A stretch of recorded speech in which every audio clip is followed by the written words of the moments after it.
Okay, so welcome, Renegade67 here with another Rush Duel gameplay video. This is a Dragonic Resonance mirror match, if memory serves. I can't check my opponent's deck through the replay feature, which I learned when I recorded the last one of these. Unfortunately, it should be a Resonance mirror match. It's not the exact same build, and you'll see some of that come up.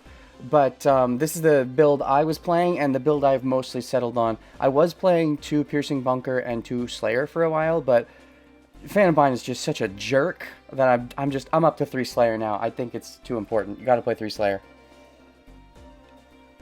And yeah, I'm also back up to 3 Pressure. I was down to 2 Pressure for a while, but I think I realized that I just don't value Gravity Press Dragon that much. Like, if you want it to be a value card, you have to spend a card in hand, which basically makes it a 2 Tribute monster, and I'm running too many 2 Tribute monsters. I think it's nice to have as a 1-of because it's another proc for the skill. But I'd rather, as far as power plays go, I'd rather just up the number of pressures and lower my 1 Tribute monster count. I would definitely play Fire Guardian if it was Earth, but it's not, so I cut it too, just for more consistency, because, you know, all the 2 Tribute monsters, it's a lot. 6 is a lot. Slugger and Pitcher help, but until you get them in rotation, it's a lot. 3 Pressures also helps unbreak the hand. That's why I'm back up to 3 Pressure. I was playing 2 for a while. But anyways, let's get into the game now. Alright, Luke v. Luke, Dragon v. Dragon. The all-important coin toss, and I go second, facing someone with a 5 win streak when I'm not having a win streak. Oh no! So, I actually have a decent turn 1 hand, but it doesn't look great for turn 2, right? Because, you know, this is fine. You know, you want to set 3 pass all the time on turn 1. If I had a Dragius, this could be a good turn 2, maybe, because I could combine it with Curse of Dragon. But as is, this doesn't look very good for board break. I don't have any activators of the skill, so I can't make Twin Edge 1500 to make a board clear even. So this is looking a very bad turn 2, depending on what I draw. Depending on what there for turn 1 is. The classic, the set 3 and pass. No set back row. Oh, and I draw Dragius. I forgot about that. No set back row.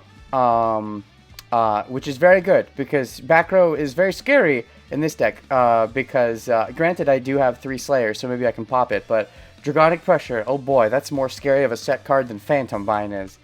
So anyways, I do have a decent grip here, because I can summon Dragius, plus Dragorite and Winged Dragon Guardian of the Fortress, but that's the question. Winged Dragius is 14, it doesn't necessarily clear, the 1400 defender, you know, milestone, which means I can't necessarily attack directly with Dragius. I can definitely at least get a direct attack with Winged Dragon, though. So, you know, first we gotta see what kind of deck are they playing, because at this point, I don't know they're on Resonance. We're always gonna do an attack with Dragius and attack with Dragorite on their, yeah, pretty pictures. We don't need to show the whole thing. So we're always gonna do at least one attack with Dragius and one attack with Dragorite, so we just have to see what are they dealing with? So, 1400 Defender. My initial thought when I saw that is, oh, they're playing Beetle. Because a lot of Resonance decks don't actually play Draco the Tiny. Mine does, actually. I've recently grown to include Draco the Tiny. But a lot of Resonance decks don't play Draco the Tiny. So I was thinking Beetle. But then, I see this. My Dracorite hits into a Winged Dragon of Ra. If only. So I know that this is probably Resonance then. It's one of the Dragon decks. Which means, so if this is Resonance and they're playing Draco the Tiny, even if you are playing Draco the Tiny as Resonance, at most you maybe have 2 in the deck because there's not really room, right? Given everything else you want to run. If you're low on 1 tributes like I am, that's when you start to include the Draco the Tinies, I would say. But like, you really can't fit 3, so at most you have maybe 2 in the deck. The odds that this set card is like the second Draco the Tiny, if they're even running 2, are very low, and because everything else is 1300 or less defense, I feel confident in attacking with my Winged Dragon Guardian of the Fortress here, and this fucking Draco the Tiny. I would make that play every time, by the way. I will do that every fucking time. I checked the deck list afterwards, by the way. I do remember this, even though I can't show it to you. They were only on 2 Draco the Tiny. This lucky jerk. They opened both in their initial hand. The only way they could have frickin' survived. I was actually planning to attack. My third attack was going to be Dragius and just hit him with Winged Dragon Guardian of the Fortress because I thought it was Beetle, but when I saw the Winged Dragon, I'm like, oh, my Winged Dragon can clear their whatever. But no, they get the exact same freaking second Draco. Yeah. I do that every time. I'll do that every time against Resonance if I see that that's what... No way you got the second Draco the Tiny. And he has the second Draco the Tiny. Oh well. It would have been nice to get the 1400 down in his life points so we could get down to 4600 because that puts him in kill range for a pressure, but only if I have pressure set up already. And the problem with that is because I don't have pressure yet, and even if I get it, my opponent could potentially pop it with Slayer before I have a chance to do the full wombo combo. So I don't super value just getting the 1400. I'd rather get the 2500 since it's almost guaranteed. But in this one case, they had the double Draco the Tiny, so big oops. I mean, I don't know, unlucky. I'll do that every time. I don't think that's a mistake. I think that's betting the odds. And I think, I don't know, I'll do that every time, because they're Resonance. Normally I would just play it safe and clear with Dragius, but one of the downsides of Resonance is that they're lacking in these 400 defenders, so, yeah. So anyways, he goes into Gravity Press Dragon. As I was saying when I was quickly talking about the deck profile, I don't think Gravity Press is all that. My opinion on it has gone down a lot recently. I thought that it was good in the Resonance deck because of the 500 boost, whereas in other decks it's generally bad, unless you're playing Disco Fever, because it combos really well with your low-level monsters. Because I don't think Gravity Press Dragon is good if the only way it can clear the 2500 is by comboing with another 1 tribute or more, but in Disco Fever you can clear 2500 with a lower. But the problem is that it's just so weak defensively that it's basically only valuable when you use it as 2 tribute card, and because it's so weak defensively, that's why I don't value it that much, and you're about to see, so like when I see Gravity Press Dragon, when I see him summon this, I'm like, oh thank god, it's just Gravity Press Dragon. He can clear my Dragius, but it means it's not going to be a very powerful board from him. Discarding his Slayer, that's what I was talking about, potentially clearing my pressure even if I had it. He does not have both Pitcher and Slugger set up. That's, you know, if he had that, then he probably would have went for Slayer instead, but he didn't have it. And he wants to make a full board to clear my board, I believe. No, he only has 2 Gravity Press Dragons. He can't even make a full board. Breaking those Gravity Press Dragons. This wouldn't happen in my list. I only run 1 Gravity Press Dragon. Because I just don't think it's that good. He can't even clear my full board. He can clear my Dragius, and then he can clear one of my Draco Right or my Winged Dragon. It's probably correct to clear Draco Ray, because Draco Ray could crash, right? Normally I would say clear the Winged Dragon and just get the 100 points of damage, but Draco Ray can crash, so you probably clear Draco Ray.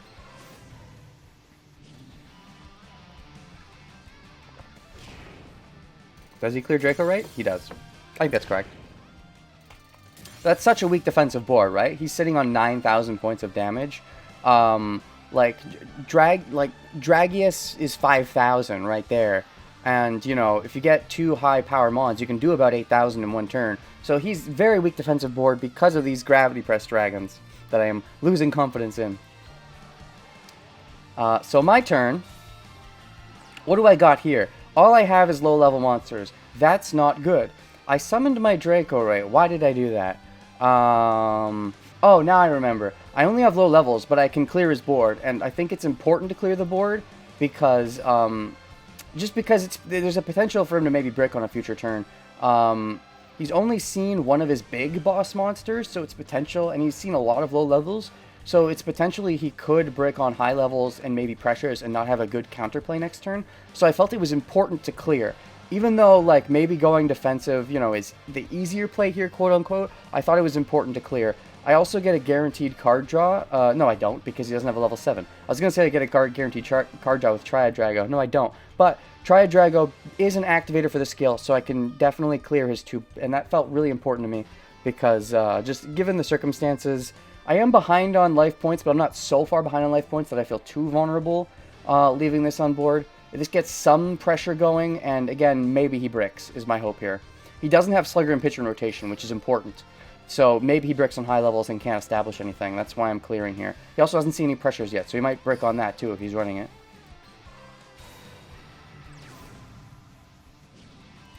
Which, by the way, if you're playing Resonance and you're not running pressure, what are you doing? I've seen some decks that legitimately are playing Resonance and not playing pressure. What are you doing?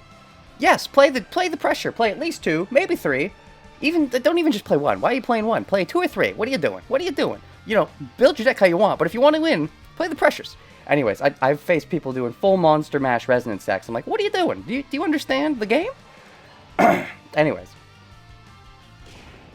So we get in for some damage here. I believe we put him to 4,800, right?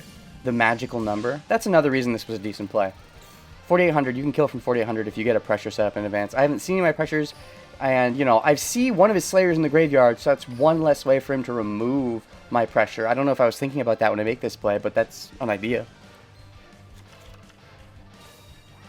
Slugger, and he has pitcher in graveyard?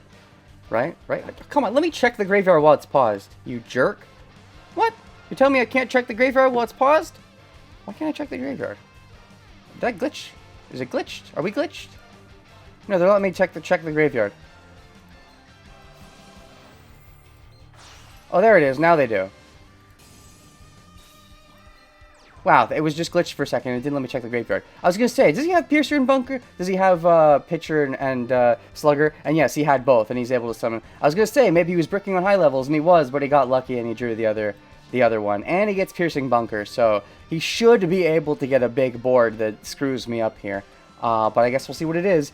Normally, I like seeing the Piercing Bunker for my opponent, because it means they're going to have to dig, and I mean, normally, quote-unquote, and they won't be able to get a Dragius, but in this case, they can also get a Dragius, potentially, because they have 3 cards left over because of the Slugger-Pitcher combination. Milling a Pierce, love to see that. My build doesn't play Pierce, I don't think it's necessary, but I get the idea. You can get big Dragius Pierce value. Milling a Pierce nice, though, because it means there's more incentive for me to go defensive later if I need to. And, yeah, he does get the Dragius here. So he does a board clear, but thankfully, at least, it's just a board clear. He doesn't have an extra mon on top of it. And I'm still pretty high on life points, though I'm about to get a lot lower.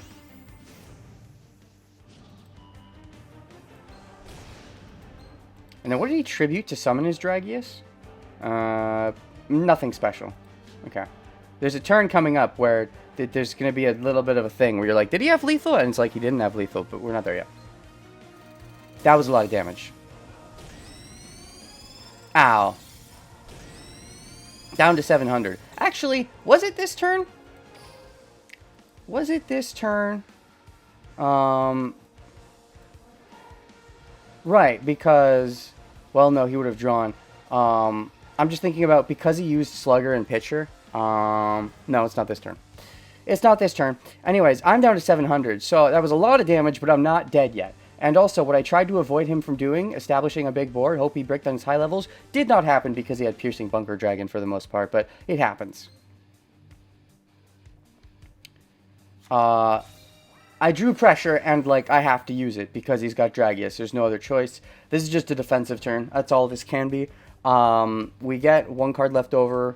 Thankfully, we have the Pitcher. We have the Pitcher and the Slugger, so we get 1 card left over to set. And we can't attack because we're doing Slugger Pitcher and we have no activators, but that's fine because I wouldn't have summoned an attack position monster in this case anyways. So we're just playing defensive here. And how many Dragius is he down? 1 or 2? 1. But still, that means there's potentially 2 left in the deck, or even 1 in Phoenix. Phoenix can always get back the Dragius, so realistically there's still 2 Dragius left in deck. That's scary. But I gotta play defensive, no other choice. And thankfully... Usually, unless they get exactly Slugger Pitcher, Dragius has a hard time converting in 1 turn. With Seahorse Carrier, it's a lot easier to establish a full board that can hit through. But in the Dragius deck, it's hard because, in theory, it's hard because you're limited on your high attack monsters. But then again, I'm playing low defense monsters because of Resonance, so he could probably hit through anyway if he gets Dragius plus 2 decent attack statted monsters, which is not always going to happen. If he gets Slugger Pitcher, though, also, he can't necessarily... Like, his big way to establish multiple cards, Slugger Pitcher, not Seahorse Carrier, prevents him from attacking from low-level monsters, which you can bypass because of the Resonance skill, but, I mean, we'll see. He's going to do the Slugger... So this is scary. This is Piercing Bunker Dragon. Twin Edge Dragon. Uh-oh, that's a way to break through my board. Because if he pumps this to 15, which he can, then he gets 2 definite clears. And if he gets a 3rd monster on board, and because of his skill, he ignores the level restriction of Slugger and Pitcher, puts this at level 7. So, And uh-oh, there's Phoenix Dragon, which means he has 3 monsters to attack with, which means I'm dead, right? No. For once, the level of restriction of Slugger and Pitcher matters. Because he could have bumped this to 1,000 attack. He could have just attacked over Sports Dragon's Slugger with this. It would have been fine. But he can't, because level 2 plus 4 is only 6 for once. Like, maybe the only time ever that the Slugger Pitcher restriction actually comes up when playing the Resonance deck. He cannot attack. He can't win the game with this. So instead, he tributes them for Dragius, which is scary, but it doesn't full clear the board. Like I was saying, you get 2 big dragons like this with the Slugger Pitcher combo is not good enough to full clear the board. So to do a proper clear and push through, you have to not use Slugger Pitcher. Normally, but in Resonance, you can use Slugger Pitcher because you can cheat. But specifically in this deck, in this circumstance, he couldn't cheat because Phoenix Dragon's level 2. But anyways, he can't he can't kill me. He can't kill me. He was so close to killing me and he couldn't do it. And he milled a Resonance. That's fucking amazing to see. Because, like, all he has to do is draw a Resonance plus 4 dragons and I'm pretty much dead. So, and also, notice, 9 cards left in deck, 17. Like my last game was a deck out game too, so that's starting to become a real thought process. And also, he's gone through his Dragius, his Phoenix, and now he has another Dragius. When I clear this Dragius, there are no more Dragiuses left to contend with. Granted, you know, there's still potentially 2 pressures in the deck, so I'm still scared. He still might be running some Pierces, and he can still always maybe kill me with Twin Edge Dragons, which I've only seen the one of, right? So I'm not out of the woods yet, but maybe deck out is a maybe thing, maybe. So on my turn, yeah, I draw 4 dragons and a pressure. This is one of the problems sometimes of pressure, is you draw it at the wrong time and you have no choice but to use it. This is good enough, but again, I just have to, like, set 3 here. If I had this set face down, no, it still wouldn't have been good enough because Gravity Press is a tribute monster. So all I can do is just set 3 and hope it's good enough to survive. I am noticing the deck out is maybe a real thing. Maybe definitely a real thing. But that's all I can do here, because even if I summon the this guy, the 28, and I clear Gravity Press, he goes down to 23, and then what? I would just have this Gravity Press dragon sitting in my hand, and I wouldn't be able to establish any kind of defense. He can clear with Bunker on his following turn, and then anything kills me. So there's no way. I have to. This is the only play I can make, and I have to hope it's good enough.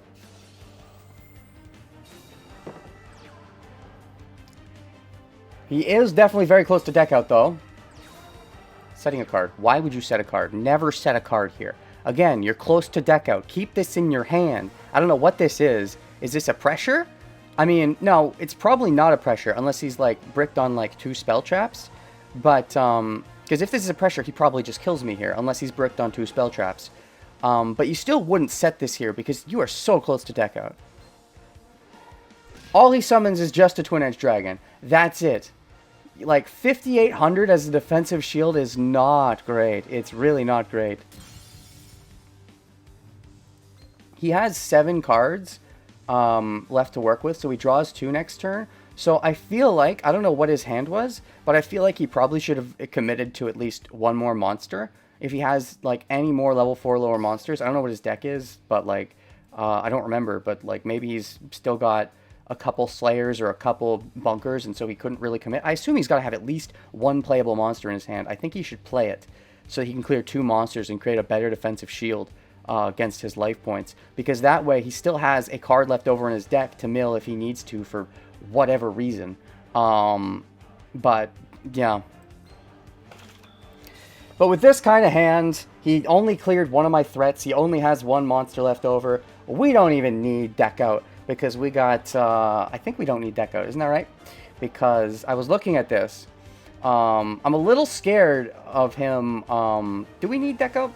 How does this work again? I'm a little scared that, you know, if he draws the right cards, he could potentially boost up his Twin Edge Dragon and on the next turn get in just enough to get me directly. So I'm thinking, can I win this turn? And I have, with Triad Dragon plus these 3 on board, I have 4 tributes, which means I can summon 2 high-level monsters. They're both 23. You can make them 28. That's 5,600. He has effectively 5,800 life points right now. which means I am 200 off lethal. So what I need is a low-level monster. This third high-level monster in my hand does nothing. So, even though he has one monster, I can summon Piercing Bunker Dragon and try to trade this for something else. If I get any level 4 or lower monster, then I can actually kill with Triad Drago, because it's 300, that's enough to win. And also, because I can get my Slayer on board, I can kill the back row too. Like, even if it's a Phantom Bind, that won't prevent me from getting lethal. I just need to draw a level 4 or lower monster. What are the odds of that? I believe I calculated it. Well, we'll see. Does it happen? Because that is the play I make here. Yes, I do. I get Draco the Tiny. So, I'm able to pitch away my second one, and I can get a Triad Drago for a game. The odds of that, by the way, were pretty high. I think, how many cards were in my deck? There was 7 cards in my deck. That's right. There were 7 cards in my deck. I believe 2 of them were bricks, because I believe there was still 1 Resonance left in the deck, and there was still, what is that? There was, because no, that was all 3 Slayers. And then there was 1 Dragius, right? I believe that's all the duds that were left in my deck, was that there was 1 Dragius and, yeah, 1 Dragius and 1 Pressure. And I'm pretty sure everything else was gas. Was 5 level 4 lower monsters. So it was a decent chance to hit. I still could have whiffed. Thankfully I didn't whiff. And that is the game, no matter what he has, because I'll clear his back row if it's anything relevant. And I can summon Triad Drago for a game. It was something relevant. It was the Phantom Bind. Take that, Phantom Bind.